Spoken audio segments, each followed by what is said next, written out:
கர்த்தர் நல்லவர், அவர் கிருபை என்றும் உள்ளது. ஹல்லேலூயா. மறுபடியும் வாசிக்கலாமா? விசுவாசத்தினாலே நோவா தற்காலத்திலே காணாதவைகளை குறித்து பிரைஸ் தி லார்ட். விசுவாசத்தினாலே நோவா தற்காலத்திலே காணாதவைகளை குறித்து பிரைஸ் தி லார்ட். இப்ப கீழே வேதம் 13வது வசனத்தில் சொல்லுகிறது, இவர்கள் எல்லாரும் என்று சொல்லப்படுகிறது. இவர்கள் எல்லாரும் என்ன செய்தாங்க அப்படின்னா, வாக்குதத்தம் பண்ணப்பட்டவைகளை அடையாமல் தூரத்திலே அவைகளை கண்டு அப்படின்னு போட்டிருக்கு. Praise the Lord. மேல என்ன வாசம்? காணாதவைகளை. எப்ப?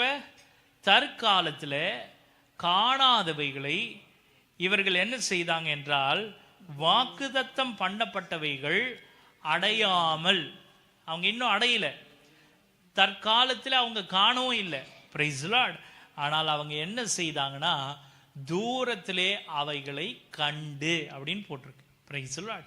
ஆங்கிலத்தில் வாசிக்கும் பொழுது கிங் ஜேம்ஸ் வெர்ஷன்ல இப்படி ஆயிருக்கிறது, by faith Noah being warned of God of things not seen as yet அப்படின்னு போட்டிருக்கு. அது தொடர்ந்து, these all died in faith, not having received the promises but having seen them afar off என்று போடப்பட்டிருக்கிறது. Praise the Lord. இதை easy to read versionல வாசிக்கும் பொழுது, Noah was warned by God about things that he could not yet see. இது வரைக்கும் பார்க்காதது. All these great people continued living with faith until they died. They did not get the things God promised his people, but they were happy just to see those promises coming far in the future. Hallelujah. இந்த வார்த்தை ரொம்ப முக்கியம். But they were happy just to see those promises coming far in the future. அவங்க எதுக்காக சந்தோஷப்பட்டாங்கன்னா, அவங்க காணாத அந்த பொருட்களை அல்லது காரியங்களை தூரத்தில் அவர்கள் பார்த்து அதை குறித்து மகிழ்ச்சியா இருந்தாங்களாம். அவங்க கைகளில் பெறல, அவங்க அதை சமீபத்தில் பார்க்கல. ஆனால் வேதம் சொல்லுது, தூரத்தில் அவைகளை கண்டு அவர்கள் விசுவாசித்து அவர்கள் மரித்தாங்களாம். Price the Lord. ஹல்லேலூயா. அப்போ இந்த காலையில் நாம் பார்க்க போகிற இந்த வார்த்தை என்னென்றால், நாம் பார்க்க போகிற செய்தியின் தலைப்பு என்னென்றால், காணாதவைகளை காண செய்யும் விசுவாசம். ஹல்லேலூயா. காணாதவைகளை காண செய்யும் விசுவாசம். முதல் காரியம் நாம் தியானிக்க போகிறோம், விசுவாசம் என்றால் என்ன? விசுவாசம் என்றால் என்ன? முதல் காரியம் நாம் பார்க்க போகிறோம், விசுவாசம் என்றால் என்ன? What is faith? What is faith? இதை சொன்ன உடனே உங்க எல்லாருக்கும் ஒரு வார்த்தை ஞாபகம் வந்துடும், எல்லாருக்கும் மனப்பாடமா தெரியும். வாட் இஸ் ஃபெய்த் அப்படின்னாலே எல்லா கிறிஸ்தவங்களுக்கும் உரிய ஒரே பதில் என்னன்னா, எபிரேயர் 11ஆம் அதிகாரம் முதல் வசனம் என்ன சொல்லுது? விசுவாசமானது நம்பப்படுகிறவைகளின் உறுதியும் காணப்படாதவைகளின் நிச்சயமுமாய் இருக்கிறது. விசுவாசம் என்பது நம்பப்படுகிறவைகளின் உறுதி.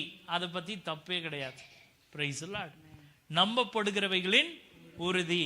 இப்ப ஒரு உதாரணத்துக்கு, ஒரு மாணவனை கூப்பிட்டு நீங்க கேட்டீங்கன்னா, அவன் தேர்வு எழுதி முடிச்ச பிறகு ஒரு மாணவனை கூப்பிட்டு நீங்க கேட்டீங்கன்னா, அந்த மாணவன் வந்து சொல்லுவான், எவ்வளோப்பா மார்க் எடுப்ப அப்படின்னு கேட்டீங்கன்னா, அந்த மாணவன் வந்து தைரியமா சொல்லுவான். ஒரு பிள்ளை வந்து தைரியமா சொல்ல முடியும். என்ன சொல்லுவானா, நான் கண்டிப்பா இவ்வளவு மார்க்குக்கு இவ்வளவு மார்க் எடுப்பேன் அப்படின்னு முழு நிச்சயமா சொல்லுவான். இது அவனுடைய நம்பிக்கை.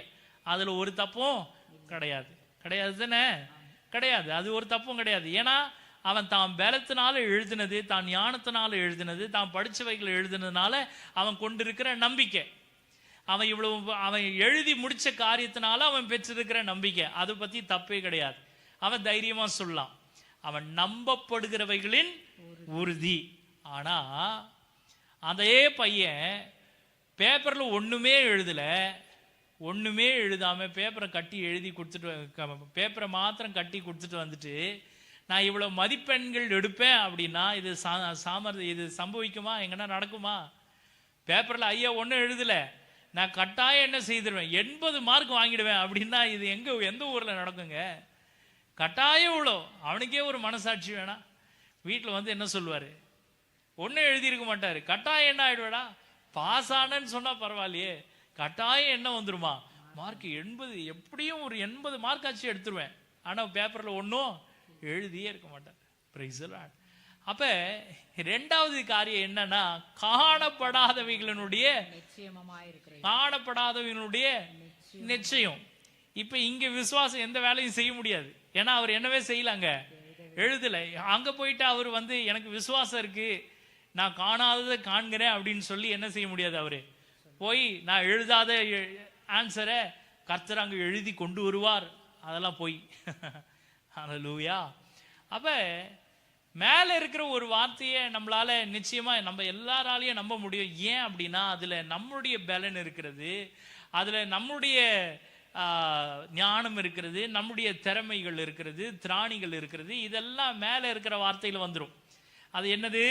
விசுவாசமானது நான் நம்பி இருக்கிற நம்பிக்கையினுடைய உறுதி. ஏன்னா நான் கண்டு இருக்கிறேன் அது. ஆனா ரெண்டாவது பகுதி இப்படியா சொல்லுது, நான் காணாததை என்ன பண்ணியிருக்கிறேன், நிச்சயித்திருக்கிறேன் அப்படின்றது எல்லாராலையும் சொல்ல முடியாது. Price the Lord. காணப்படாதவைகளுடைய நிச்சயம். அது ஆங்கிலத்தில் சொல்லும் பொழுது எப்படி சொல்லலாம் தெரியுங்களா?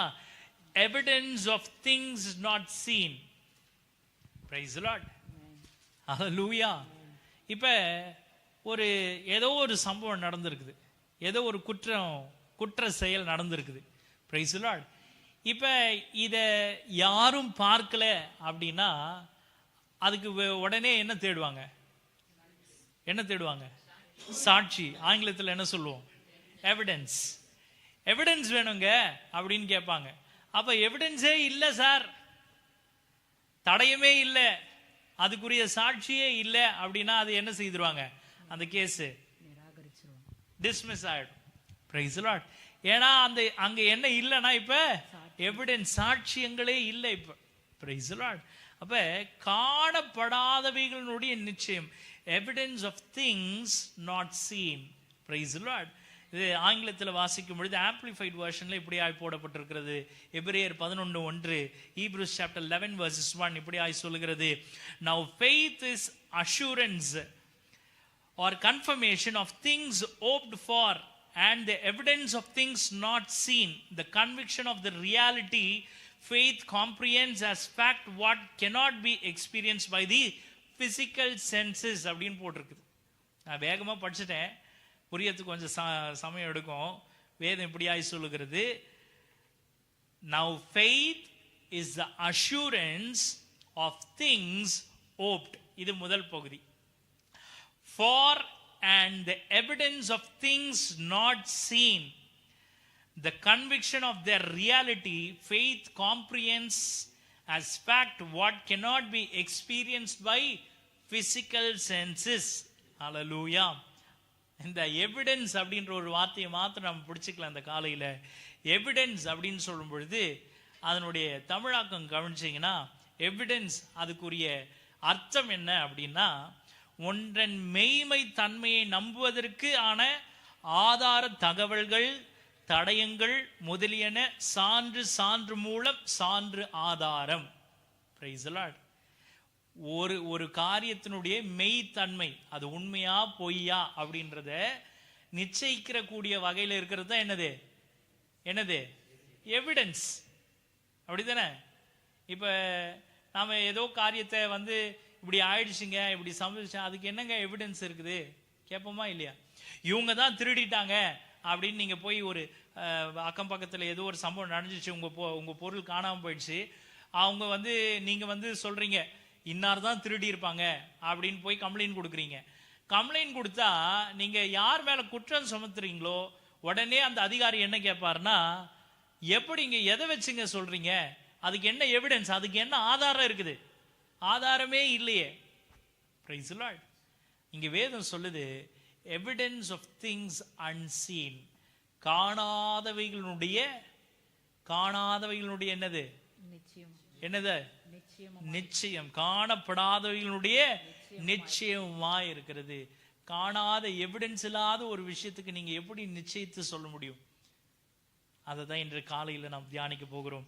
இந்த ஃபெய்த், இந்த விசுவாசம் எப்பேற்பட்டது என்பதை சற்று நாம் தியானிக்கலாம். வாசிக்கலாமா? ஆதாரமற்றவைகளை நம்புவது. Price the Lord. ஆதாரமற்றவைகளை என்ன செய்ய போறோம்? நம்ப போறோம். அது எப்படி சாத்தியம் ஆகுமா? சாத்தியம் ஆகுமா? இப்ப நம்ம வாச்சோம், காணப்படாதவைகளை காண செய்யும் விசுவாசம் அப்படின்னு தலைப்பு கொடுத்தாச்சு. இப்ப உங்க எல்லாருக்கும் ஒரு கேள்வி இருக்கும், எப்படி காண முடியாததை நான் எப்படி காண முடியும்? எப்படி அது அந்த விசுவாசத்தை நான் எப்படி பெற முடியும்? இங்க வேதத்துல நம்ம வாசிக்கிறோம், evidence of things not seen அப்படின்னு வாசிக்கிறோம். காணப்படாதவைகளுடைய நிச்சயம் அப்படின்னு சொல்றோம்.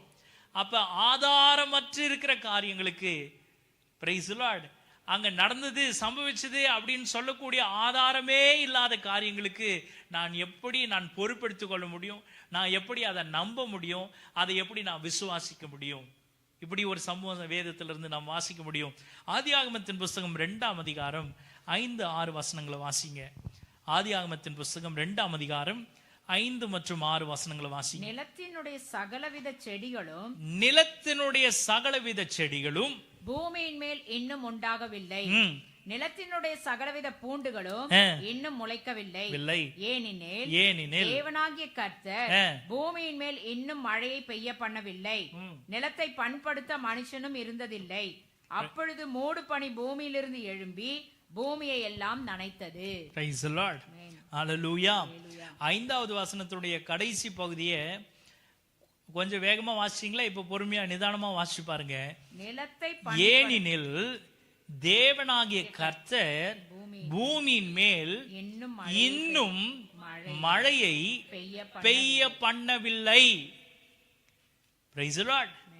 அப்ப பூமியில மழை அப்படின்னு சொல்லப்படுவதற்கு அங்க என்ன இல்லை? இப்ப என்ன இல்லை? ஆதாரம் இல்லை. There is no evidence. இதுக்கு முன்னாடி ஆண்டவர் சிருஷ்டித்த சிருஷ்டிப்புகள்ல 6 நாள் ஆண்டவர் எல்லாத்தையும் படைச்சார். Praise the Lord. தண்ணீர் எங்க போய் இருக்கணும்ன்றதையும் கர்த்தர் நிர்ணயிச்சார். Praise the Lord. தண்ணி எந்த அளவுக்கு வரணும், எதை தாண்டக்கூடாது, எல்லாவற்றுக்கும் எல்லையில கர்த்தர் குறித்தார். Praise the Lord. எல்லாமே இருந்ததே தவிர இங்க வேதம் சொல்லுகிறபடி அன்றைக்கு என்ன நடந்ததுன்னா, பூமியிலிருந்து முளைப்பிக்கக்கூடிய எந்த ஒரு விருட்சங்களும் முளைக்காதபடிக்கு என்ன இல்லைனாங்க, மழை இல்லை. Praise the Lord. ஏன் அப்படின்னா அதை உண்டாக்கினவர் இன்னும் மழையை வர்ஷிக்க பண்ணவில்லை. இது ஒரு ஆதாரம். 2வது வேதம் சொல்லுது, அடுத்த வார்த்தையே என்ன போட்டிருக்குது? மழையை பெய்ய பண்ணவில்லை. அதுக்கப்புறம் நிலத்தை பண்படுத்த மனுஷனும் இருந்ததில்லை. Praise the Lord. 2 வெவ்வேறான விஷயம். நல்லா கவனிக்கணும். இந்த செய்தியை நீங்க கவனிச்சீங்கன்னா தான் உங்களுக்கு புரியும். குறிப்பு எழுதுறவங்க தயவு செய்து நான் எப்பொழுதும் சொல்றது உண்டு, நீங்க என்ன செய்யுங்க, கையில என்ன பண்ணுங்க, உங்க வேதத்தை மாத்திரம் இல்லை, கையில இன்னமும் ஒன்று கொண்டு வாங்க அப்படின்னு சொல்லி டைரி பேனாக தயவு செய்து எல்லாரும் கொண்டு வாங்க. சின்ன பிள்ளைங்க பெரியவங்க எல்லாரும் கொண்டு வாங்க. அந்த அனுபவத்துக்குள்ள வாங்க. இது நான் மாத்திரம் இல்லைங்க. இப்போ நாம சின்ன இடத்துல இருக்கிறவங்க சொன்னா நீங்க எடுத்துக்க மாட்டீங்க. பெரிய சபையை நடத்துறாங்க பாருங்க, அங்கேயும் வாரந்தோறும் போதகர் என்ன தெரியுமா சொல்றாரு? டைரி கொண்டு வந்தீங்களா, பேனா கொண்டு வந்தீங்களான்னு கேட்கிறார். பல ஆயிரங்களை நடத்தக்கூடிய தேவ ஊழியர்களும் கூட என்ன கேட்கிறாங்கன்னா, டைரி கொண்டு வந்தீங்களா, பேனா கொண்டு வந்தீங்களா கேட்டுட்டு தான் செய்தியை ஆரம்பிக்கிறார். நான் உங்களை வாரந்தோறும் கேட்கறது இல்லை, ஆனா உங்களுக்கு வலியுறுத்துறேன், உங்களை உற்சாகப்படுத்துறேன், தயவு செய்து உங்க கைகளில் வேதாகம் மாத்திரம் இல்லை, டைரி பெண்ணும் கொண்டு வாங்க. அப்ப வேதத்தினுடைய ரகசியங்களை கர்த்தர் உங்களுக்கு சொல்லி தரும் பொழுது அது உங்களால புரிந்து கொள்றதுக்கு ஏதுவா இருக்கும். Price the Lord. ஆதாரமற்ற ஒரு காரியத்தை நம்புவது எப்படி அப்படின்ற தலைப்புல பார்த்துக்கிட்டு இருக்கிறோம். வேதம் சொல்லுது, நாம எபிரேயர் 11:7 வாசம், அவன் காணாத ஒன்றை அவன் என்ன செய்தானா, நம்பினான். Price the Lord. யாரு? நோவா என்ற ஒரு மனுஷன் இந்த பூமியில வாழ்ந்த பொழுது தேவ எச்சரிப்பு பெற்றான். என்ன விதமான எச்சரிப்புனா, பூமியின் மேல நான் ஜல பிரளயத்தை கொண்டு வர போறேன் அப்படின்னு கர்த்தர் சொல்றாரு. அப்படி ஒரு சம்பவம் முன்னே நடந்ததே இல்லை அப்படின்றது அங்க இருந்து எல்லாருக்கும் தெரியும், நமக்கும் தெரியும். Price the Lord. அப்ப வேதம் இப்படி ஒரு வார்த்தையை பதிவு செய்து அப்ப இது எப்படி நம்புவது? வேதம் தெளிவா சொல்லுது 2ஆம் அதிகாரத்துல 5-6 வசனங்கள்ல, பூமியின் மேல நிலத்தினுடைய சகல செடிகளும் பூமியின் மேல் இன்னும் உண்டாகவில்லை, நிலத்தினுடைய சகலவித பூண்டுகளும் இன்னும் முளைக்கவே, ஏனெனில் தேவனாகிய கர்த்தர் பூமியின் மேல் இன்னும் மழையை பெய்ய பண்ணவே இல்லை. இது முதல் காரியம். 2வது காரியம்,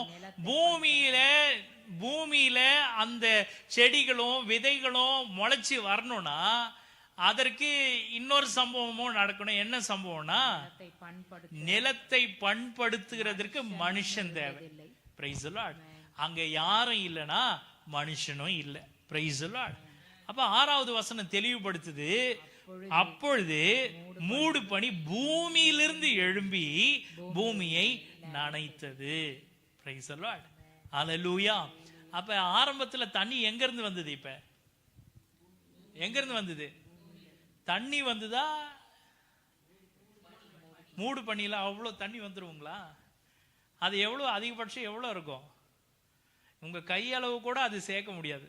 இப்போ மூடு பனி, அது வெயில் பட்ட உடனே அந்த ஈரம் எல்லாம் என்ன ஆயிடும்? ரொம்ப ஈஸியா காஞ்சிரும். ஆனா கர்த்தர் நோவாவுக்கு சொல்லும் பொழுது கர்த்தர் ஒரு வார்த்தையை சொல்றார், நான் ஜலப்பிரளயத்தை அனுப்பி நான் என்ன செய்ய போறேன்? பூமியை அழிக்க போறேன். அப்ப அவன் யோசிச்சிருப்பான், இது வரைக்கும் நம்ம பூமியில மழை அப்படின்ற ஒரு சம்பவத்தையே நம்ம பார்த்தது இல்லை, வார்த்தையே புதுசா இருக்குது. ஆண்டவர் இது வரைக்கும் பூமியிலிருந்து எழும்புகிற மூடு பனியை தான் கர்த்தர் நமக்கு இப்படி அனுப்பி இருக்கிறாரு, இப்படிதான் வந்திருக்குது, இப்படிதான் நடந்திருக்குது. அப்படி மனுஷன் இப்ப 2வது அதிகாரம் அதே 17வது வசனத்தை வாசிங்க. ஆனாலும் நன்மை தீமை இல்ல மன்னிக்கணும், 15வது வசனத்தை வாசிங்க. தேவனாகிய கர்த்தர் மனுஷனை ஏதேன் தோட்டத்தில் அழைத்து கொண்டு வந்து அதை பண்படுத்தவும் காக்கவும் வைத்தார். Praise the Lord. ஹல்லேலூயா. இப்ப 2ஆம் அதிகாரத்துல வாசிச்ச 5வது வசனத்துல வாசிச்ச கடைசி பகுதி இப்ப என்ன ஆயிடுச்சு? இப்ப நிறைவேறிடுச்சு. பூமியை பண்படுத்துகிறதற்கு யார் தேவை? மனுஷன் தேவை. அதை கர்த்தர் உண்டாக்கிட்டாரு, அவனை உண்டாக்கிட்டாரு. இப்ப அவனை கொண்டு வந்து நிலத்தை பண்படுத்தும்படிக்கும் அவனை அந்த இடத்துல வச்சுட்டாரு. இப்ப மனுஷன் என்ன செய்ய முடியும்னா, பூமியை தண்ணீர் மேல இருந்து வராமலே என்ன செய்ய முடியும்னா பூமியை பண்படுத்த முடியும். எப்படி பண்படுத்த முடியும்? நீங்க சொல்லுங்க பார்க்கலாம். பண்படுத்துறதுன்னா என்னது?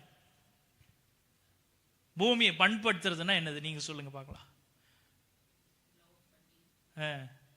நம்ம பாஷையில ஆங்கிலத்தில் சொல்லணும்னா என்னது? கல்டிவேஷன். கல்டிவேட் பண்றது. இப்ப பூமியில விதைகளையும் செடிகளையும் அல்லது நிலங்களை வந்து அவன் உழுது அதை சரிப்படுத்தணும் அப்படின்னா முக்கியமா எது தேவை? பண்படுத்துறதுக்கு என்ன தேவை? என்ன தேவை? சத்தமா சொல்லுங்க. தண்ணீர் தேவை. தண்ணி தான் இல்லை. இப்ப என்ன பண்ணுவான் அவன்? என்ன பண்ணுவான்? கல்டிவேஷனுக்கு ப்ராசஸே 4 ப்ராசஸ். என்ன சொல்லுங்க? முதல்ல நிலத்தை ஆயத்தப்படுத்தணும். 2வது என்ன செய்யணும்? சோயிங், போய் விதைக்கணும். 3வது என்னது? 3வது முக்கியமானது இரிகேஷன். படிச்சிருக்கிறீங்களா? எல்லாரும் படிச்சவங்க தானே? இரிகேஷன் அப்படின்றது படிச்சிருக்கோம். இரிகேஷன்ல ட்ரிப்பிங் இரிகேஷன் இருக்கு, அப்புறம் இன்னும் நிறைய விதமான இரிகேஷன் சிஸ்டம்லாம் இருக்குது. அதெல்லாம் இப்ப சொன்னா நீங்க தாங்க மாட்டீங்க. இப்ப கரெக்டா? சரி, இரிகேஷன்ல பல விதம் இருக்குது. இப்ப தண்ணியே இல்ல, ஆதாம் எப்படி இந்த பூமியை பண்படுத்தி இருப்பான்? எப்படி செடிகளும் விதைகளும் மரங்களும் கொடிகளும் எப்படி வளர்ந்துருக்கும்? அவனுக்கு ஆகாரம் எங்க இருந்து வந்திருக்கும்? வேதம் சொல்லுது. அதே 2ஆம் அதிகாரம் 10வது வசனத்தை வாசிங்க. தோட்டத்துக்கு தண்ணீர் பாயும்படி ஏதேனிலிருந்து ஒரு நதி ஓடி. என்ன வந்திருக்கீங்க? நதி. என்ன இருக்கு? நதி. நீங்க வெறும் நதி சொல்றீங்க. ஆரம்பிக்கும் பொழுது வசனம் எப்படி ஆரம்பிக்குது? கவனிங்க. தோட்டத்துக்கு தண்ணீர் பாயணும். தோட்டத்துக்கு தண்ணீர் பாயணும். அப்ப தோட்டத்துக்கும் அதை சுற்றி இருக்கிற மற்ற விருட்சங்களுக்கும் தேவையான தண்ணீர் எங்க இருந்து வருது? கர்த்தரே அந்த இடத்துல என்ன செய்திருக்கிறார்னா தோட்டத்தில் ஒரு நதியை ஏற்படுத்தி வைத்திருக்கிறார். இப்ப இந்த நதியினால வந்து பூமியே அழியற அளவிற்கு ஒரு ஜலப்பிரளயம் வந்துருமா? ஜலப்பிரளயம் வந்துருமா? வரத்துக்கு வாய்ப்பு உண்டா? அதுவும் இல்லை. இப்ப 6ஆம் அதிகாரம் 17வது வசனத்தை வாசிங்க. வானத்தின் கீழே ஜீவ சுவாசமுள்ள சகல மாம்ச ஜந்துக்களையும் அழிக்க நான் பூமியின் மேல் ஜலப்பிரளயத்தை வரப்பண்ணுவேன். பூமியில் உள்ள யாவும் ஆண்டு போம். Price the Lord. பூமியில இருக்கிற எல்லாத்தையும் அழிக்கிறதுக்கு நான் பூமி மேல என்ன வரப்பண்ணுவேன்? ஜலப்பிரளயத்தை வரப்பண்ணுவேன். ஜலப்பிரளயம் அப்படின்றது ஃப்ளட். இப்ப எங்க இருந்து வரும்? அதனுடைய ஆரிஜின் எங்க? Price the Lord. நதியிலிருந்து வர்றதுக்கு வாய்ப்பு கிடையாது. அங்க இதுவரைக்கும் என்ன கேள்விப்படலன்னா, மேல இருந்து வானத்திலிருந்து மழை அப்படின்ற ஒரு சம்பவம் நடக்கவே இல்லை. இதுவரைக்கும் கர்த்தர் எப்படிதான் நடத்தி இருக்கிறாருன்னா, பூமியிலிருந்து பனி எழும்பிதான் என்ன பண்ணி இருக்குன்னா, விருட்சங்களே பூமி முழுதே நினைச்சிருக்குது. ஆனா ஆண்டவர் இப்ப ஜனத்தினுடைய நடக்க சரியில்லைன்னு தெரிஞ்ச உடனே 6ஆம் அதிகாரத்துல நோவாவை பார்த்து அவனுடைய நடக்கை மாத்திரம் கர்த்தருக்கு முன்பாக உண்மையும் உத்தமமா இருக்குதுன்னு பார்த்த பிறகு ஆண்டவர் சொல்றாரு, நான் பூமியில் இருக்கிற எல்லா ஜனத்தினுடைய முடிவையும் என் முன்னாடி கொண்டு வந்திருக்கிறேன். நான் என்ன செய்ய போறேன்னா, ஜலப்பிரளயத்தை அனுப்பி நான் பூமியில இருக்கிற எல்லாரையும் அழிக்க போறேன்னு ஆண்டவர் சொல்றார். Praise the Lord. ஹல்லேலூயா. இப்ப நீங்க வாசிங்கன்னா 7ஆம் அதிகாரம் 4வது வசனத்துல தான் உங்களால இந்த வார்த்தையை கண்டே பிடிக்க முடியும். என்ன போட்டிருக்குது? இன்னும் 7 நாள் சென்ற பின்பு 40 நாள் இரவும் பகலும் பூமியின் மேல் மழையை வர்ஷிக்க பண்ணி. Praise the Lord. ஹல்லேலூயா. நீங்க முதல் 6 அதிகாரத்துல உங்களால மழை அப்படின்ற வார்த்தையை, மழையை வர்ஷிப்பேன் அல்லது மழை பெய்தது அப்படின்ற ஒரு வார்த்தையை எங்கேயும் 6 அதிகாரத்துல பார்த்தே இருக்க முடியாது. கர்த்தர் 6ஆம் அதிகாரத்துல என்னதான் சொல்றாருன்னா, பூமியின் மேல் ஜல பிரளயத்தை வரப்பண்ணுவேன் தான் சொல்லி இருக்கிறார்.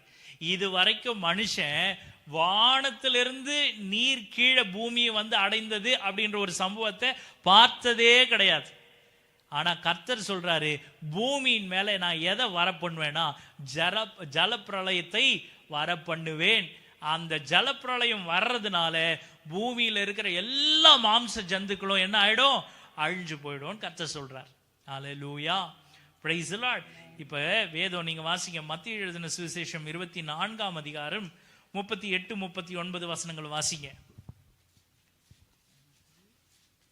மத்தேயு எழுதின சுவிசேஷம் 24ஆம் அதிகாரம் 38, 39. எப்படியெனில் ஜலப்பிரளயத்துக்கு முன்னான காலத்திலே அப்படின்னா 7ஆம் அதிகாரத்திற்கு முன்னாடி இருக்கிற காலத்துல நோவா பேழைக்குள் பிரவேசிக்கும் நாள் வரைக்கும், பேழைக்குள்ள 7ஆம் அதிகாரத்துல அவன் நோவா பேழைக்குள்ள அவனோ அவன் குடும்பமோ ஜீவ ஜந்துக்கள் கர்த்தர் எதெல்லாம் ஏத்த சொன்னாரோ அதெல்லாம் பேழைக்குள்ள பிரவேசிக்கிற காலம் வரைக்கும் ஜனங்கள் என்ன செய்தாங்கன்னா, புசித்து குடித்து பெண் கொண்டு பெண் கொடுத்து ஜலப்பிரளயம் வந்து எல்லாரையும் வாரிக்கொண்டு போகும் மட்டும் உணராதிருந்தார்கள். அப்படியே மனுஷகுமாரன் வருங்காலத்திலும் நடக்கும். Price the Lord. ஆண்டவர் தெளிவா இந்த வார்த்தையை சொல்றாரு. ஜலப்பிரளயம் பூமியில வந்து அவர்கள் பேழைக்குள்ள பிரவேசிக்கிற காலம் வரைக்கும் ஜனங்கள் எப்படி இருந்தாங்கன்னா, பெண் கொண்டு புசித்து குடித்து பெண் கொண்டு பெண் கொடுத்து எல்லாரும் என்ன செய்தாங்கன்னா, தங்க மன விருப்பத்தின்படி எல்லாம் செய்து தங்க இஷ்டப்படி வாழ்ந்துட்டு இருந்தாங்க. ஏன் அப்படின்னா, இதுவரைக்கும் ஆண்டவர் நோவாவுக்கிட்ட சொன்ன ஒரு அடையாளமும் முன்னே நடந்ததே கிடையாது. அப்ப ஆதாரமற்ற ஒரு காரியத்தை இந்த ஜனங்கள் எப்படி நம்புவாங்க? நீங்க நம்புவீங்களா? இப்படி நடக்கும்னு சொன்னா நீங்க நம்புவீங்களா? வானத்தை திறந்து ஆண்டவர் இப்ப இந்த இடத்துல மன்னாவை கொடுப்பாருன்னு நீங்க யாருன்னா நம்புவீங்களா? ஏங்க இது ஏற்கனவே நடந்ததுங்க. நான் சொல்றது ஏற்கனவே இஸ்ரவேல் ஜனத்துல நடந்தது, வனாந்திரத்துல நடந்தது. ஆண்டவர் இப்ப ஒரு கீழ்காற்றை அனுப்பி காடுகளை கொண்டு வந்து இந்த இடத்துல நிரப்ப முடியும்னு சொன்னா நீங்க நம்புவீங்களா? நம்ப மாட்டீங்க, நம்ப முடியாது. ஏன்னா இது ஆதாரம் இருந்தே நம்மளால என்ன செய்ய முடியலன்னா நம்ப முடியாத காரியமா இருக்குது. ஆதாரம் வேதத்துல இருக்குது, ஆதாரம் இஸ்ரவேல் ஜனம் இப்பயும் நம்முடைய வரைபடத்துல இருக்குது, இஸ்ரவேல் என்னும் தேசம் இருக்குது. இஸ்ரவேலை கர்த்தர் தெரிந்து கொண்ட நாள் முதற்கொண்டு இது நாள் வரைக்கும் அந்த தேசத்திற்கு கர்த்தர் அரணும் கேடயமா இருக்கிறான்றது இது நாள் வரைக்கும் நிறைவேறி கொண்டிருக்கிறது. Price the Lord. இதெல்லாம் ஆதாரம் இருக்கிற காரியம். அதை நம்புகிறதற்கே உங்களாலையும் என்னாலையும் என்ன செய்ய முடியாது. கரெக்டா இல்லையா? அப்ப நோவா வாழ்ந்த காலத்துல மழை அப்படின்ற ஒரு விஷயம் பூமியில வந்ததே கிடையாது. ஆனா இந்த மனுஷன் 6ஆம் அதிகாரத்திலே 7ஆம் அதிகாரத்துல தான் ஆண்டவர் சொல்றார் 40 நாள் இரவும் பகலும் மழை பெய்யும் அப்படின்னு 7ஆம் அதிகாரத்துல தான் சொல்றாரு. ஆனா 6ஆம் அதிகாரத்திலே நோவா கடைசி வசனம் வாசிங்கன்னா வேதம் சொல்லுது, நோவா கர்த்தர் சொன்னபடி எல்லாம். இது எப்படிங்க? எங்க ஆதாரம் இருக்கிற விஷயத்தையே அவரையே நம்பி அவரையே விசுவாசி அவரையே தெய்வமா கொண்டிருக்கிற நீங்களும் நானும் ஆதாரத்தோட இருக்கிற விஷயத்தையே உங்களாலேயும் என்னாலேயே நம்ப முடியல, விசுவாசிக்க முடியல, ஏற்றுக்கொள்ள முடியல. ஆமா, இவங்க இப்படிதான் பேசின்னு இருப்பாங்கன்னு சொல்றாங்க. Price the Lord. ஊழியக்காரன் சொன்னா ஊழியக்காரன் என்ன சொல்றாங்க? அவரு பாஸ்டர் இல்ல, அவர் அப்படித்தான் பேசின்னு இருப்பார். பாஸ்டர் என்ன செய்வாரு? அவர் பாஸ்டர், அதனால என்ன செய்வாரு? அவருக்கு வேற வேலை இல்லை, அதனால அவர் அப்படித்தான் சொல்லின்னு இருப்பாரு, அவர் அப்படித்தான் சொல்வாரு. நாம தான் என்ன செய்யணும்? நம்ம என்னெல்லாம் முடியுமோ அதெல்லாம் பிரயாசப்படணும். பாஸ்டர் அதை செய்ய மாட்டார். பாஸ்டர் விசுவாச வார்த்தையே பேசின்னு இருப்பார். எப்படி சொல்றாங்க? சொல்றவங்க இருக்கிறாங்களே. இப்ப நோவா காலத்தை யோசிச்சு பாருங்க. நோவா காலத்துல பாஸ்டராஜி இப்ப எதை வச்சு பேசுறாரு?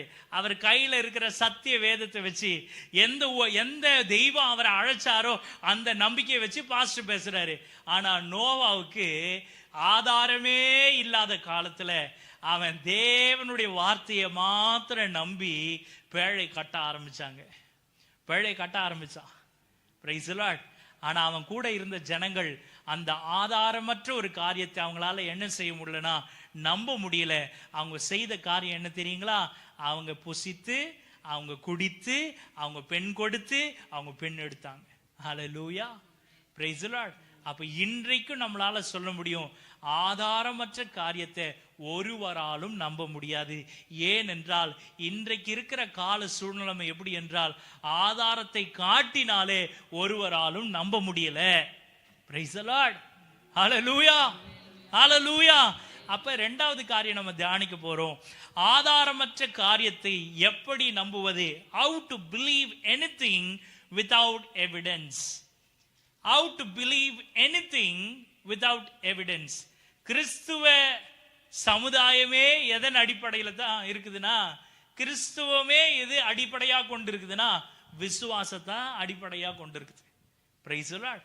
அப்ப ஆதாரமே இல்லாத காரியத்தை கிறிஸ்தவர்கள் எப்படி நம்ப முடியும்? கிறிஸ்தவர்களால நம்பவே முடியல, கிறிஸ்தவர்களாலேயே நம்ப முடியல இன்றைக்கு. அப்ப எப்படி நீங்க இன்னொருத்தனுக்கு போய் ஆண்டவர் உனக்கு இதை செய்வார் அப்படின்னு நீங்க எப்படி சொல்வீங்க? அப்ப இன்றைக்கு யாருக்கே விசுவாசம் தேவைப்படுது தெரியுங்களா? கர்த்தருடைய ஜனத்துக்கே இன்னைக்கு எது தேவைன்னா விசுவாசம் தேவை. வேதம் சொல்லுது, எபிரேயர் 11:1 சொல்லுகிறது, நாம் விசுவாசமானது நம்பப்படுகிறவைகளின் உறுதியும் காணப்படாதவைகளினுடைய நிச்சயமா இருக்குது. இரண்டாவது காரியத்தை நாம இவ்வளவு நேரம் பார்த்தோம். முதல் காரியம் இப்ப சொல்லுது, faith is what makes real the things we hope for.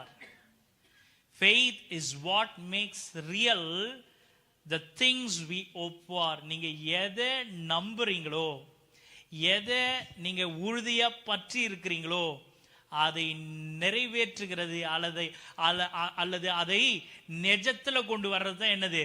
விசுவாசம். Praise the Lord. ஹல்லேலூயா. மறுபடியும் எபிரேயர் 11:1 வாசிங்க. விசுவாசமானது நம்பப்படுகிறவைகளின் உறுதி. இப்ப இரண்டாவது காரியம் இவ்வளவு நேரம் பார்த்தோம்ல, ஆதாரமற்ற காரியத்தை எப்படி நம்புவது அப்படின்னு பார்த்தோமா? நடக்காத ஒரு காரியத்தை ஒரு மனுஷன் மாத்திரம் நம்பினா, ஆனா மத்த யாருமே அதை நம்புகிறதற்கு ஏது இல்லாது இருந்தது. இப்ப முதல் காரியத்தை நம்ம பார்க்க போறோம். விசுவாசமானது நம்பப்படுகிறவைகளினுடைய உறுதி. என்ன உறுதி? Faith is what makes real the things we hope for. நாம் நம்பிக்கையுடன் எதிர்பார்க்கும் காரியத்தை உண்மையாக்குவது விசுவாசம். நீங்க நம்பிக்கையோட எதை நீங்க எதிர்பார்க்கிறீங்களோ அதை உண்மைக்கு கொண்டு வருவது, நிஜத்திற்கு கொண்டு வருவது, பிரைஸ் தி லார்ட், அதுதான் உங்க விசுவாசம். ஹல்லேலூயா.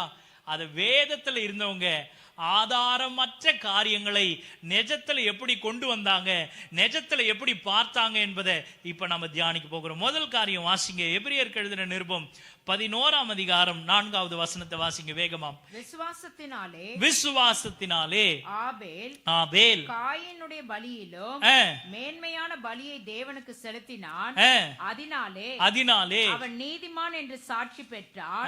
அவருடைய காணிக்கைகளை குறித்து தேவனே சாட்சி கொடுத்தார். அவனுடைய காணிக்கைகளை குறித்து தேவனே சாட்சி கொடுத்தார். அவங்க அப்பா அம்மா சாட்சி கொடுக்கல. அவன் காணிக்கையை குறித்து அவன் சகோதரன் காயின் சாட்சி கொடுக்கல. அவன் காணிக்கையை குறித்து அவனே சாட்சி கொடுக்கல. அதுக்கு பதிலா அங்க நடந்த சம்பவம் வேற. என்னன்னா, அவன் காணிக்கையை குறித்து கர்த்தரே சாட்சி கொடுத்தார். Praise the Lord. ஹல்லேலூயா. எந்த நேற்றைய தினத்துல அதுக்குதான் காத்திருப்பு கூட்டத்துக்கு வாங்க அப்படின்னு சொல்றதுக்கான காரணம் என்ன தெரியுங்களா? இதான் காரணம். நேற்றைய தினத்துல நாம தியானிச்சோம் ஆதியாகமத்தின் புஸ்தகம் எத்தனாவது அதிகாரம்? 4ஆம் அதிகாரத்துல வாசிச்சோம். ஒருவரும் சொல்லித்தராத ஒரு ஆராதனையை, தன் பெற்றோர்கள் அவர்களுக்கு கற்றுக் கொடுக்காத ஒரு ஆராதனையை பிள்ளைகளாகிய காயினும் ஆபேலும் கர்த்தருக்கு செலுத்தினாங்க. Price the Lord. அதுல இன்னும் விசேஷம் என்னன்னா, சொல்லித்தராத ஒரு காரியத்திலிருந்து கர்த்தருக்கு உண்மையும் உத்தமமான ஒரு ஆராதனையை நான் செலுத்தணும்ன்றதை யார் அறிஞ்சிருந்தானா? ஆபேல் அறிந்திருந்தான். அப்படி அவன் அறிந்ததுனால அவன் பெற்றது என்னன்னா, கர்த்தரிடத்துல நற்சாட்சி பெற்றான். அவன் நீதிமான் என்று எண்ணப்பட்டான். ஹல்லேலூயா, ஹல்லேலூயா. அப்ப ஆதாரமற்ற இருக்கிற காரியத்துல, பிரைஸ் தி லார்ட், ஹல்லேலூயா, அதை நிஜத்துல நீங்க கொண்டு வரணும்னா உங்களுக்கு என்ன தெரியுமா தேவை? பிரைஸ் தி லார்ட், கர்த்தரிடத்துல சாட்சி தேவை. Price the Lord. ஆதாரமற்ற காரியத்துல அது நடக்கவே நடக்காது என்று சொல்லக்கூடிய இடத்துல அது நிஜத்திற்கு கொண்டு வரக்கூடிய ஆற்றலை உங்களுக்கு கொடுக்கக்கூடியது எது தெரியுங்களா? நீங்கள் தேவனிடத்துல பெறுகிற நற்சாட்சி, உங்கள் காணிக்கைகள், நீங்கள் கர்த்தருக்கு முன்பாய் நடக்கிற உங்கள் நடக்கை, அது என்ன செய்யும் தெரியுங்களா? கர்த்தரிடமாய் உங்களை திருப்புகிறது மாத்திரமல்ல, காணாதவைகளையும் காணும்படியாய் அது நிஜத்திற்கு கொண்டு வந்து நிறுத்தும். ஹல்லேலூயா, ஹல்லேலூயா. அவன் அது வரைக்கும் பார்க்காத தெய்வத்தை, அது வரைக்கும் தன் தகப்பனும் தாயும் சொல்லித்தராத ஒரு தெய்வத்தை, ஏன் தான் கூட இருந்த சகோதரன் கூட ஏதோ ஒரு காணிக்கையை கொண்டு வந்து செலுத்தினா போதும் நினைச்ச அந்த இடத்துல ஆபேல் மாத்திரம் என்ன செய்தான் தெரியுங்களா? ஒரு நீதி மார்க்கத்தை அவன் தெரிந்து கொண்டு, நான் கர்த்தருக்கு செலுத்தினால் அந்த காணிக்கை எப்படி இருக்கணும்னா, தலை ஈற்றுகளிலும் கொழுமையானதை நான் கர்த்தருக்கு செலுத்துவேன் தீர்மானம் பண்ணா. அந்த நற்சாட்சி அவன் காணாததை காணும்படி செய்தது. ஹல்லேலூயா, ஹல்லேலூயா. அந்த பகுதியை வாசிங்களேன், 4ஆம் அதிகாரம். ரொம்ப அழகா இருக்குது அந்த வசனம். ஆபேலும் தன் மந்தையின் தலையீற்றுகளிலும், வாசிங்க, ஆபேலும் தன் மந்தையின் தலையீற்றுகளிலும். இப்ப காயின்னு சொல்லிட்டு இப்ப ஆபேல் வாசிங்க. சில நாள் சென்ற பின்பு காயின் நிலத்தின் கனிகளை கர்த்தருக்கு காணிக்கையாக கொண்டு வந்தான். ஆபேலும் தன் மந்தையின் தலையீற்றுகளில் அவைகளில் கொழுமையானவைகளிலும் சிலவற்றை கொண்டு வந்தான். அல்லேலூயா. அவன் கர்த்தரிடத்துல தேவனிடத்துல நற்சாட்சி பெறுகிறதற்கு ஒரே ஒரு காரியம் என்ன தெரியுங்களா? அவன் தகப்பன் தாய் பார்த்த அந்த தெய்வத்தை இவங்க ஒருவேளை கண்ணார பார்க்க முடியாத சூழ்நிலைமையா இருந்தாலும் இவர்களுடைய காணிக்கை எப்படி அங்கீகரிக்கப்படுமோ படாதோ என்பதை அவர்கள் தெரியாது இருந்த போதிலும் தான் சகோதரன் அவன்கிட்ட இருக்கிற கனிகள்ல கொண்டு வந்து சிலதை செலுத்தினாலும் இவன் தீர்மானம் பண்ணது என்ன தெரியுங்களா? நான் கர்த்தருக்கு அப்படின்னு ஒரு காரியத்தை நான் கொடுத்தா நான் எப்படி கொடுப்பேனா, தலை ஈற்றுகள்ல அதிலும் கொழுமையானதுல. Price the Lord, hallelujah. நீங்க எப்பேற்பட்ட வாழ்க்கையை வாழ்றீங்க, உங்கள் நடக்கை, உங்கள் ஜீவியம் கர்த்தருக்கு முன்னாடி எப்படி இருக்குது அப்படின்றத நீங்க அவர் முன்னாடி வாழ்ந்து காட்டுற விதத்திலிருந்து கர்த்தர் உங்களை குறித்து நற்சாட்சி கொடுப்பார். அப்படி நற்சாட்சி கொடுக்கிற அனுபவத்துக்குள்ள நீங்க இருக்கிறீங்க அப்படின்னா, அப்பேற்பட்ட ஜீவியத்தை நீங்க வாழ்றீங்க அப்படின்னா, காணாதவைகளையும் காணும்படி கர்த்தர் உங்கள் வாழ்க்கையை மாற்றி போடுவார். உங்க வாழ்க்கையில அது நடந்ததே கிடையாது. உங்க காதுகள்னு நீங்க கேட்டதே கிடையாது. உங்க கண்ணார நீங்க அதை பார்த்ததே கிடையாது. அப்படின்னாலும் கர்த்தரால அது உங்களுக்கு உண்டாகும்படி கர்த்தர் செய்ய முடியும். எப்ப தெரியுங்களா? உங்கள் சாட்சியின் வாழ்க்கை குறித்து. ஹல்லேலூயா. அதை பொறுத்தே கர்த்தர் அப்படி செய்ய முடியும். இரண்டாவது, அதே 11ஆம் அதிகாரம் 5வது வசனத்தை வாசிங்க. விசுவாசத்தினாலே ஏனோக்கு மரணத்தை காணாதபடிக்கு எடுத்துக்கொள்ளப்பட்டான். தேவன் அவனை எடுத்துக்கொண்டபடியினாலே அவன் காணப்படாமல் போனான். அவன் தேவனுக்கு பிரியமானவன் என்று அவன் எடுத்துக்கொள்ளப்படுவதற்கு முன்னமே சாட்சி பெற்றான். எப்படிங்கிறது? அவன் தேவனுக்கு பிரியமானவன் என்பதை அவன் எடுத்துக்கிட்ட பிறகு, எப்போங்க? ஒரு மனுஷன் இருக்கும் பொழுது என்ன சொல்றது இல்லை அந்த ஆளை பத்தி, அவன் நல்லவனாவே இருந்தாலும் அவன் செய்த நல்ல காரியத்தை உயிரோடு இருக்கும் பொழுது ஒன்றும் கிடையாது. அவன் அந்த ஆள் என்ன செய்தான் தெரியுமா? என்னை எப்படி செய்தான் தெரியுமா? நான் என்ன பண்ணான்னு தெரியுமா? நல்லவனாவே இருந்தாலும் என்னதுதான் அவனை குறிச்சு குறைதான். இங்க வேதம் சொல்லுது, அவன் எடுத்து கொள்ளப்படுறதுக்கு முன்னாடியே அவனை குறிச்சு தேவன் கொடுக்கிற சாட்சி என்ன தெரியுங்களா? இவன் தேவனுக்கு பிரியமானவன். இந்த பிரியமானவன்ற டைட்டில் எப்ப வந்தது தெரியுங்களா? ஆதியாகமத்தின் புத்தகம் 5ஆம் அதிகாரம் 21 to 24 வாசிங்களேன். ஆதியாகமம் 5ஆம் அதிகாரம் 21 to 24. ஏனோக்கு 65 வயதான போது மெத்துசாலாவை பெற்றான். அவனுக்கு ஒரு குமாரன் பிறக்கிறான், மெத்துசாலாவை பெற்றான். ஏனோக்கு மெத்துசாலாவை பெற்ற பின் 300 வருஷம் தேவனோடு சஞ்சரித்துக் கொண்டிருந்து 300 வருஷம் தேவனோடு கூட சஞ்சரித்துக் கொண்டிருந்து குமாரரையும் குமாரத்திகளையும் பெற்றான். ஏனோக்குடைய நாளெல்லாம், இப்ப இதுதான் ரொம்ப முக்கியம், ஏனோக்குடைய நாளெல்லாம் 365 வருஷம் 365 years உயிரோட இருந்தான். அவன் தன்னுடைய குமாரனாகிய மெத்துசாலாவை பெறும்பொழுது அவனுக்கு வயது 65. ஆனா வேதம் தெளிவா சொல்லுது, 300 ஆண்டுகளும் இந்த ஏனோக்கு யாரோடு கூட சஞ்சரித்துக்கிட்டு இருந்தானா? தேவனோடு கூட சஞ்சரித்து இருந்தான். அப்ப ஒரு மனுஷன் கர்த்தருக்கு பிரியமானவன் அப்படின்ற ஒரு ஸ்தானத்தை எப்ப தெரியுமா பெற முடியும்? அவன் தன் வாழ்நாட்கள்ல அதிகபட்சமான நாட்களை கர்த்தரோடு கூட செலவிட அவன் தன்னை அர்ப்பணிப்பானே என்றால் அவன் தான் யார் தெரியுங்களா? தேவனுக்கு பிரியமானவன். அந்த தேவனுக்கு பிரியமானவனுக்கு கர்த்தர் செய்கிறது என்ன தெரியுங்களா? அவன் காணாததையும் காணும்படி கர்த்தர் அவனுக்கு செய்வார். ஹல்லேலூயா. முதல் காரியம் என்னதுங்க? நீங்க காணாததை காணணும். ஆதாரமற்ற ஒரு காரியத்தை உங்க கண்கள் பார்க்கணும்னா முதல் காரியம் உங்களுக்கு என்ன தெரியுமா இருக்கணும்? நல்ல சாட்சியின் வாழ்க்கை இருக்கணும்.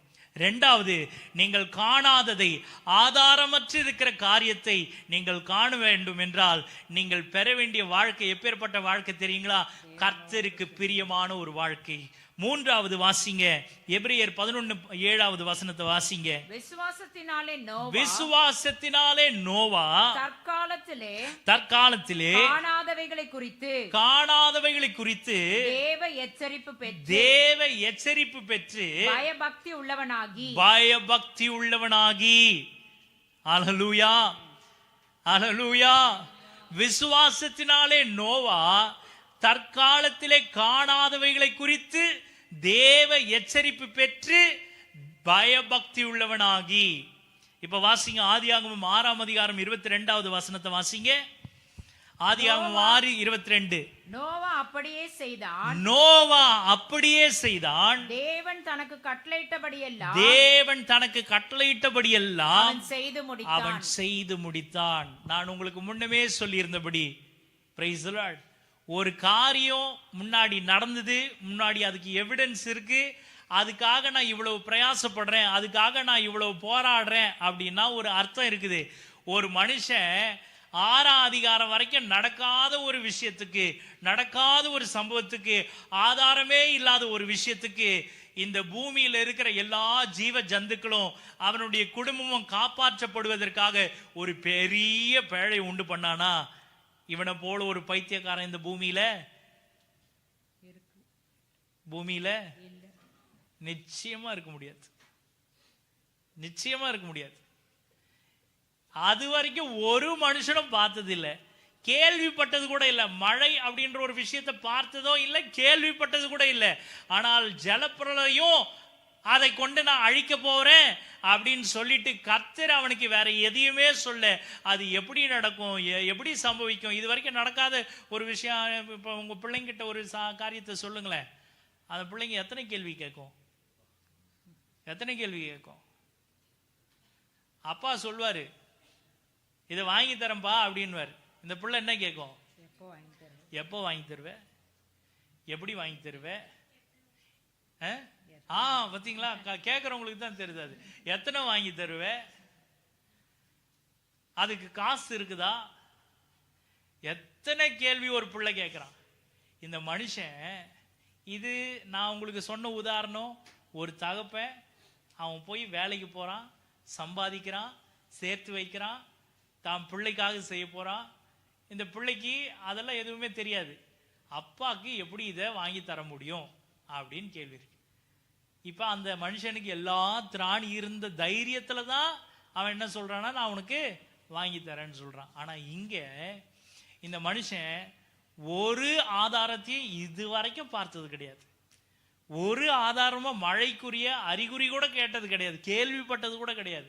ஆனா கர்த்தர் சொன்னார்ன்ற ஒரே காரணத்துக்காக அவன் பயபக்தி உள்ளவனாகி கர்த்தர் சொன்னதை செய்ய ஆரம்பிச்சான்.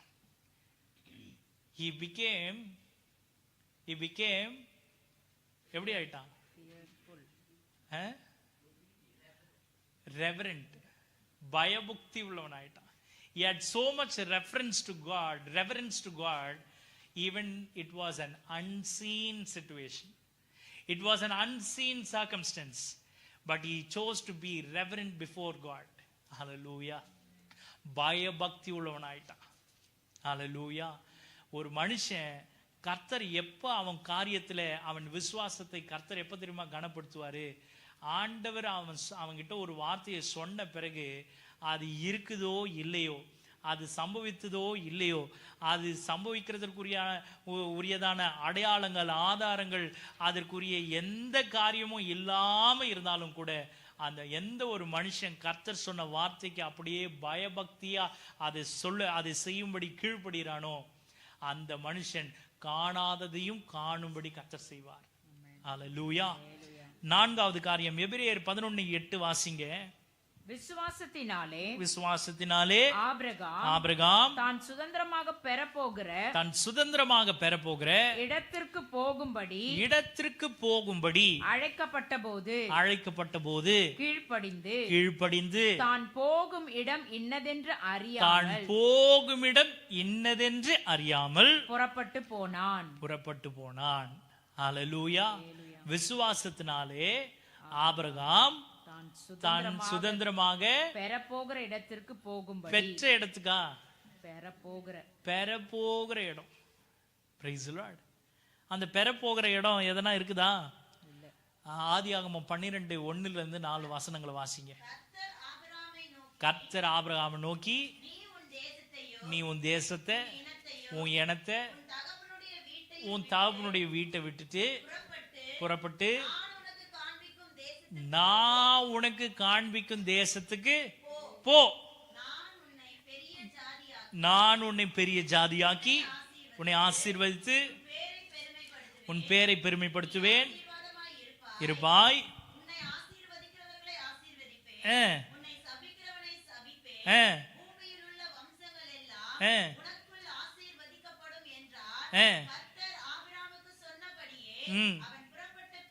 போனான்.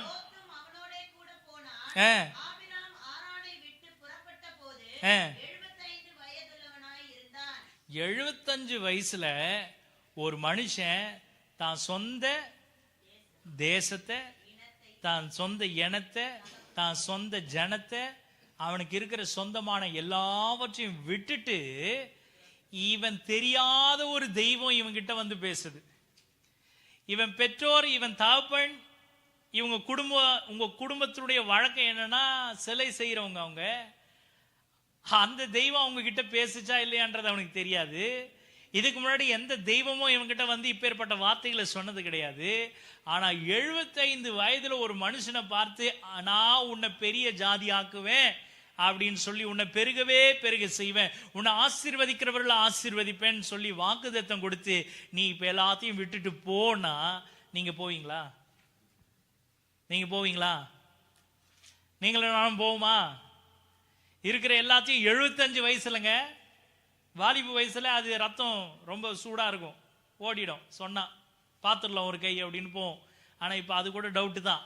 ஆனா 75 வயதுல ஒரு மனுஷனை பார்த்து நீ உன் தேசத்தை, உன் இனத்தை, உன் ஜனத்தை, உன் தகப்பன் வீட்டை எல்லாத்தையும் இங்கே விட்டுரு, இதுல இருந்து உனக்கு ஒரு ப்ராப்பர்ட்டி வெளியே வரக்கூடாது, நான் பத்திரத்துல கையெழுத்து வாங்கினா அப்புறம் வெளியே வரேன், அதெல்லாம் கிடையாது, எல்லாத்தையும் விடு, இங்கே விட்டுரு, விட்டுட்டு நான் உனக்கு காண்பிக்கும் தேசத்துக்கு போ அப்படின்னாரு. காமிச்சாரா? காமிச்சாரா? வசனம் எதனா அவர் காண்பித்தார். இந்த தேசத்தை தரிசனத்தில் ஆபிரகாம் கண்டான், அந்த தேசத்தை நோக்கி புறப்பட ஆரம்பித்தான். எதனா இருக்குதா? எதுவும் இல்லை. எதனா சொன்னாரா? இந்த தேசத்துக்கு தான் உன்னை கொண்டு போறேன் சொன்னாரா? இந்த வழியா தான் உன்னை கொண்டு போறேன் சொன்னாரா? எதுவும் கேள்விப்படவும் இல்லை. ஆதாரமற்ற ஒரு காரியத்தை அவன் பெரும்படி, praise the Lord, hallelujah, அவன் கண்ணால காணாத ஒரு தேசத்தை அவன் பெரும்படி, அவன் காதுகளால கேள்விப்படாத ஒரு தேசத்தை அவன் பெரும்படி கர்த்தருடைய வார்த்தைக்கு அவன் என்ன செய்தான்? வேதம் சொல்லுதுன்னா கீழ்ப்படிந்து. praise the Lord. அப்ப ஆதாரமற்ற ஒரு காரியத்தை நம்முடைய வாழ்க்கையில நாம் பெற்று ஆகணும்னா நீங்க என்ன தெரியுமா செய்யணும்? கீழ்ப்படியணும். எந்த ஒரு மனுஷன் கர்த்தருக்கு கீழ்ப்படிய ஆயத்தமா இருக்கிறானோ கர்த்தர் அவன் காணாததையும் காணும்படி செய்வார். ஹல்லேலூயா. கடைசியா இன்னும் நிறைய காரியம் இருக்குது. எபிரேயர் 11:10 வாசிங்க. ஏனெனில் தேவன் தாமே கட்டி உண்டாக்கின அஸ்திபாரங்கள் உள்ள நகரத்துக்கு அவன் காத்திருந்தான். Praise the Lord. மறுபடி வாசிங்க. ஏனெனில் தேவன் தாமே கட்டி உண்டாக்கின அஸ்திபாரங்கள் உள்ள நகரத்துக்கு அவன் காத்திருந்தான். அப்ப இந்த மனுஷனை புறப்பட சொன்னார் ஆண்டவரு, எல்லாத்தையும் விட்டுற சொன்னாரு, இவனும் கீழ்ப்படிஞ்சு வந்துட்டான். ஆனா இவன் போற இடம்லாம் எப்படிதான் இருக்குதுன்னா வனாந்திரமா அங்கங்க நாடோடி மாதிரி டென்ட் போட்டு தான் போயின்னு இருக்கிறார். நிரந்தரமான ஒரு இடம் இல்லவே இல்லை. Praise the Lord. ஆனா வேதம் சொல்லுது அவன் எதுக்காக காத்திருந்தானா? என்னை அழைத்த தேவன் எப்படிப்பட்டவர் என்பதை அவன் முன்னமே காணாம இருந்தாலும் கூட, பிரைஸ் தி லார்ட், அவனுடைய நம்பிக்கை எது மேல இருந்தது தெரியுமா? அஸ்திபாரம் உள்ள ஒரு தேசத்தை கர்த்தர் எனக்காக ஆயத்தம் பண்ணி இருக்கிறார் என்ற நம்பிக்கையில அவன் காத்திருந்து, பிரைஸ் தி லார்ட். அப்ப காணாதவைகளை நீங்க காணணும் அப்படின்னா அதுக்கு என்ன தெரியுமா செய்யணும்? ஆறாவது என்ன செய்யணும் தெரியுங்களா? You will have to wait. Hallelujah. நீங்க இதுக்கு முன்னாடி 5 காரியங்களை பார்த்தீங்க. முதல் காரியம், உங்கள் சாட்சிக்குரிய வாழ்க்கையை நீங்க உறுதியா நடத்தணும். Price the Lord. இரண்டாவது, நீங்கள் தேவனுக்கு முன்பாக பிரியமுள்ள ஒரு வாழ்க்கையை வாழணும். மூணாவது, நீங்கள் பயபக்தி உள்ள வாழ்க்கையை வாழணும். ஐந்தாவது, கீழ்ப்படிதல் உள்ள ஒரு வாழ்க்கையை வாழணும். ஆறாவது, நீங்கள் பெறும்படி அந்த ஆதாரமற்ற காரியத்தை நீங்க பெறணும்னா நீங்க என்ன செய்யணும்? காத்திருக்கணும். ஏழாவது, எபிரேயர் 11:11 வாசிங்க. விசுவாசத்தினாலே சாராலும் வாக்குத்தத்தம் பண்ணினவர் உண்மையுள்ளவர் என்று எண்ணி கர்ப்பம் தரிக்க பலன் அடைந்து வயது சென்றவளாயிருந்தும் பிள்ளை பெற்றாள். ஹல்லேலூயா, ஹல்லேலூயா. இப்ப வேதம் சொல்லுது, இந்த 7 காரியங்களை நீங்க செய்தீங்க என்றால், பிரைஸ் தி லார்ட், நீங்க ஆதாரமற்று இருக்கிற எந்த காரியத்தையும் உங்க வாழ்க்கையில பெற்றுக்கொள்ள முடியும். Price the Lord. முதல் காரியம், இது சம்பவிக்க வாய்ப்பே கிடையாது அப்படின்னு இருக்கிற எந்த காரியத்தையும் உங்க வாழ்க்கையில உங்களால பெற முடியும். ஒரே ஒரு காரியத்தை, இந்த 7 காரியத்தினால முதல் காரியம், உங்கள் வாழ்க்கை எப்படி இருக்கணும்னா சாட்சி உள்ள ஒரு வாழ்க்கையா இருக்கணும். 2வது, தேவனுக்கு பிரியமான ஒரு வாழ்க்கையா இருக்கணும். 3வது, பயபக்தி உள்ள ஒரு வாழ்க்கை. 4வது, கீழ்ப்படிதல் உள்ள வாழ்க்கை. 5வது, காத்திருக்கிற ஒரு வாழ்க்கை. 6வது என்னது? பலனடைகிற ஒரு வாழ்க்கை. பிரைஸ் தி லார்ட், ஹல்லேலூயா. இந்த 6வது கொஞ்சம் புரிஞ்சுக்கிறதுக்கு கொஞ்சம் சிரமமா இருக்கும். 11 மறுபடியும் வாசிங்க, நான் சொல்றேன். விசுவாசத்தினாலே சாராலும் வாக்குத்தத்தம் பண்ணினவர் உண்மை உள்ளவர் என்று எண்ணி. எப்படி எண்ணி இருக்கிறா? உண்மை உள்ளவர் என்று எண்ணி கர்ப்பம் தரிக்க பலன் அடைந்து. கர்ப்பம் தரிக்கிறதுக்கு அவ என்ன செய்தா? பலன் அடையணும். Price the Lord, hallelujah. இப்ப ஆதியாகமம் 21:7 வாசிங்களேன். எப்படி அவ பலன் அடைஞ்சா? வாசிங்க. ஆதியாகமம் 21:7. சாராள் பிள்ளைகளுக்கு பால் கொடுப்பாள் என்று. சாராள் பிள்ளைகளுக்கு பால் கொடுப்பாள் என்று ஆபிரகாமுக்கு எவன் சொல்லுவான்? என்ன போட்டிருக்குது? இது யார் சொல்ற வார்த்தை? சாராளே சொல்றா. சாராள் பிள்ளைகளுக்கு பால் கொடுப்பாள் என்று ஆபிரகாமுக்கு, அவன் புருஷனுக்கு எவன் சொல்லுவான்? ஏன் அப்படின்னா, உலகம் அவனை பார்த்து, இந்த குடும்பத்தை பார்த்து அல்லது அந்த தம்பதியை பார்த்து என்ன தீர்மானம் பண்ணிட்டாங்கன்னா, இவங்க வாழ்க்கையில இப்பேற்பட்ட ஒரு சந்தோஷம் நடக்கவே நடக்காதுன்னு தீர்மானம் பண்ணியாச்சு. ஹல்லேலூயா, பிரைஸ் தி லார்ட். எவன் சொல்லுவான்? தொடர்ந்து வாசிங்க. அவருடைய முதிர் வயதிலே அவருக்கு ஒரு குமாரனை பெற்றேனே என்றாள். இது எப்படி நடந்த ஒரு சம்பவம்? இது எப்படி நடக்கும்? இது எப்படி நடக்கிறதுக்கு எப்படி வாய்ப்பு? ஏன் அப்படின்னா 16:2 வாசிங்க. 16:2 வாசிங்க. சாராய் ஆபிரகாமை நோக்கி. என்ன எப்படி வசனம் எப்படி ஆரம்பிக்குது? சாராய். இன்னும் இவங்க வாக்குத்தத்தம் உள்ள பேருக்கு மாறல. இன்னும் மேல என்ன போட்டிருக்குதுன்னா ஆபிரகாம் தான் இருக்குது. இன்னும் அவர் எப்படி அழைச்சாரோ அப்படியே தான் ஆபிரகாம் தான் இருக்குது. கீழே இங்கேயும் எப்படிதான் இருக்குது? 2வது வசனத்துல இன்னும் அவங்க சாராயா தான் இருக்கிறாங்க. இவங்க சாராயா இருக்கும் பொழுதே இவங்களுக்குள்ள என்ன குணம் வந்துருச்சுன்னா, சாராளுடைய குணம் வந்துருச்சு. என்ன சாராளுடைய குணம்? இப்ப வாசிங்க, அது புரியும் உங்களுக்கு. நான் பிள்ளை பெறாதபடிக்கு கர்த்தர் என் கர்ப்பத்தை அடைத்திருக்கிறார். என்னது? கர்த்தர் என் கர்ப்பத்தை அடைத்திருக்கிறார். சாராய்க்கு எப்படி கர்த்தரை தெரியும்? கர்த்தர் தெரியுமா? ஆபிரகாமுக்கு கர்த்தர் தெரியுமா? அவன் ஆபிரகாமா இருக்கும் பொழுது கர்த்தரை அறிந்திருந்தானா? இல்ல இவ சாராயா இருக்கும் பொழுது கர்த்தரை அறிந்திருந்தாளா? 2 பேருமே கர்த்தரை அறியாதிருக்கிற காலத்துல கர்த்தர் இவர்களை அழைக்கும் பொழுது இவர்கள் தேவனிடத்துல விசுவாசம் வைத்து இவர்கள் காணாததை நம்பினாங்க. காணப்படாதவைகளுடைய பிரைஸ் தி லார்ட், ஹல்லேலூயா. இவ கண்ணால காணல. இதே மத்தவங்களா இருந்தா என்ன சொல்லியிருப்பாங்க? கர்த்தர் அறியாத ஜனமா இருந்தா என்ன சொல்லியிருப்பாங்க? சொல்லுங்க. பிள்ளை இல்லைன்னா கர்த்தரை அறியாத ஜனங்க என்னங்க சொல்லியிருப்பாங்க? பிள்ளை இல்லைன்னா இவ மலடி, இவ என்ன பாவம் செய்தாலோ, இவ என்ன செய்தாலோ, இது என்ன விதமான பாவமோ சாபமோ இதுவோ அதுவோ அப்படின்னு என்னென்னமோ சொல்லியிருப்பாங்க. ஆனா சாராய்க்கு எங்கிருந்து அறிவு வந்தது தெரியல, எங்கிருந்து புத்தி வந்தது தெரியல. சாராயா இருக்கும் பொழுதே அவள் சாராளுடைய அல்லேலூயா குணாதிசயங்களை தரித்தவளா சொல்றா. என் கர்ப்பத்தை அடைத்திருக்கிறது யார் என்றால் என்னுடைய மலட்டுத்தன்மை அல்ல. என் கர்ப்பம் அடைக்கப்பட்டிருக்கிறது காரணம் என் புருஷன் இல்ல. என் கர்ப்பம் இப்படி செத்து போயிருக்கிறது காரணம் என் வயசு இல்ல.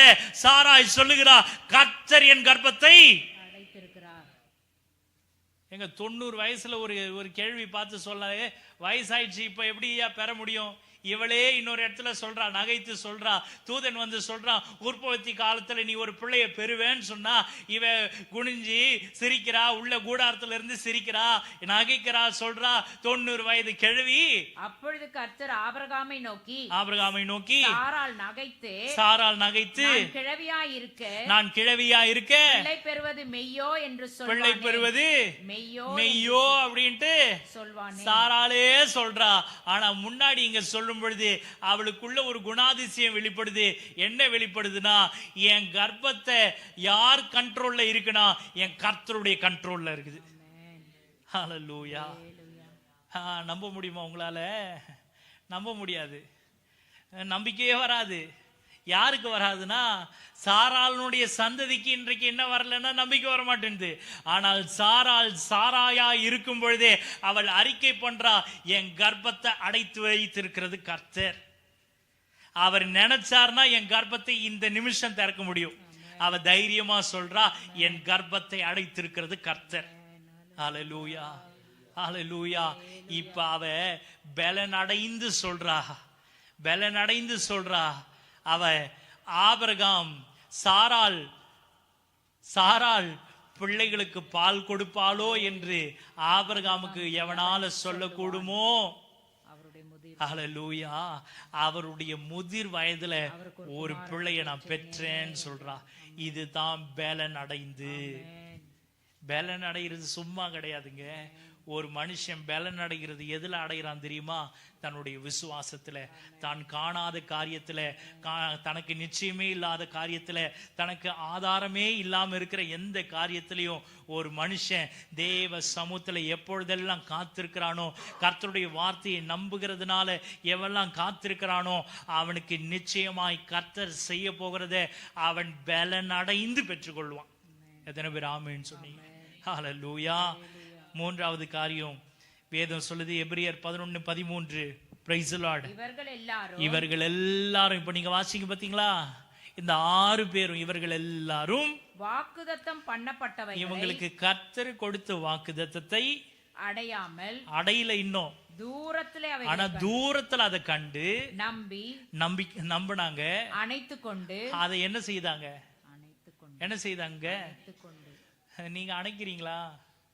நீங்க அணைக்கிறீங்களா? மாதந்தோறும் கொடுக்கிற வாக்குத்தத்தத்தையே நம்மளால அணைச்சு பிடிக்க முடியல. நாம என்ன செய்யறோம்? ஆண்டவர் நமக்கு தனிப்பட்ட முறையில வாக்குத்தத்தம் பண்றத கண்டிப்பா நான் பெறுவேன்னு சொல்றோம். நிச்சயமா பெற முடியாது. இவர்கள் எல்லாரும் என்ன செய்தாங்கன்னா, இவர்கள் கர்த்தர் தங்களுக்கு வாக்குத்தத்தம் பண்ணினத அடையாமல் போயிருந்தாலும் தூரத்துல அதை கண்டு அதை அணைத்து கொண்டு அதை பூமியின் மேல் தங்களை அந்நியரும் பரதேசிகளும் என்று அறிக்கையிட்டு விசுவாசத்தோட மரித்தார்கள் என்றால் விசுவாசிகள் ஆனார்கள். 4 காரியம் 13வது வசனத்துல. தூரத்துல அதை கண்டாங்க, அதை அணைச்சுக்கிட்டாங்க, 3வது அறிக்கை பண்ணாங்க, 4வது விசுவாசிகள் ஆனாங்க. 4வது என்ன ஆனாங்க? ஒரு விசுவாசியா ஆகணும்னா, கர்த்தர் தனக்கு ஒரு வாக்குத்தத்தம் கொடுத்திருக்கிறார்னா அதை அவன் பெறாம இருக்கும் பொழுதே என்ன செய்யணும் தெரியுங்களா? தூரத்துல அதை பார்க்கறதுக்கு அவன் பழக்கம் உள்ளவனா இருக்கணும். தூரத்துல பார்க்கறது மாத்திரமில்ல, அது தூரமே இருக்கட்டும் அங்கேயே விடுறது இல்ல. அவன் என்ன செய்யணும் தெரியுங்களா? அதை இழுத்து அணைத்து கொள்ளணும். Price the Lord. அதை இழுத்து அணைக்கிறது மாத்திரம் இல்ல, வாயினால அறிக்கை செய்யணும். அறிக்கை செய்து விசுவாசத்துல வல்லவர்களாக மாறணும். Price the Lord. 3வது காரியம் நான் முடிக்க போகிறேன். இவர்கள் ஆதாரமற்றதை நம்புவதற்கு எது காரணமாயிற்று? What became the reason for the believers to believe without evidence? இவர்கள் ஆதாரமற்றதை நம்புவதற்கு எது காரணமாயிருந்தது? What became the reason for the believers to believe without evidence? எபிரேயர் 11 அதிகாரம் 6வது வசனத்தை வாசிங்க. விசுவாசம் இல்லாமல் விசுவாசம் இல்லாமல் தேவனுக்கு பிரியமாய் இருப்பது. இரண்டாவது பகுதி மாத்திரம் வாசிங்க. ஏனென்றால் தேவனிடத்தில் சேருகிறவன், நல்லா கவனிங்க, தேவனிடத்தில் சேருகிறவன் அவர் உண்டென்றும் அவர் உண்டென்றும் அவர் தம்மை தேடுகிறவர்களுக்கு பலன் அளிக்கிறவர் என்றும் விசுவாசிக்க வேண்டும். என்ன செய்யணும்? விசுவாசிக்க வேண்டும். ஹல்லேலூயா. விசுவாசம் என்பது நம்பப்படுகிறவைகளினுடைய உறுதியும் காணப்படாதவைகளினுடைய நிச்சயமா இருக்குது. ஆனா விசுவாசிக்கிறவன் என்ன செய்யணும் தெரியுங்களா? வேதம் தெளிவா சொல்லுது, இதை எனக்கு தருகிறவர் எனக்கு உண்டென்றும் அவரிடத்துல சேருகிற எவனுக்கும் கர்த்தர் அவர் பலன் அளிக்கிறவராய் இருக்கிறார் என்பதை என்ன செய்யணும்னா விசுவாசிக்கணும். Price the Lord. ஆதாரமற்றத காணாதத எப்ப காண முடியும் தெரியுங்களா? எப்போ அதை பெற்றுக்கொள்ள முடியும் தெரியுங்களா? எனக்கு ஒரு தேவன் உண்டு. அந்த தேவன் அவரிடத்துல சேர்கிற யாரா இருந்தாலும் அவர்களுக்கு பலன் கொடுப்பார் என்பதை விசுவாசிக்கணும். Price the Lord. காணாததை உங்களால பெற முடியணும் அப்படின்னா, பெற்றுக்கொள்ளணும்னா நீங்க செய்ய வேண்டியதெல்லாம், நீங்க நம்ப வேண்டியது, நீங்க விசுவாசிக்க வேண்டியது, நீங்க பெற போறது இல்லைங்க. நீங்க விசுவாசிக்கிறது யாரை தெரியுமா? விசுவாசிக்கணும், உங்களுக்கு ஒரு தேவன் உண்டு. அவர் யார் என்றால் அவர் தமிழிடத்துல சேர்கிற யாவருக்கும் பலன் கொடுக்கிற தேவன் அப்படின்றது விசுவாசிங்கன்னா இன்றைக்கு அந்த மகிமையை உங்களால காண முடியும். Price the Lord. அதை நீங்க மறுபடியும் எபிரேயர் 11:11 வாசிங்கன்னா அதுல புரியும் உங்களுக்கு. Price the Lord.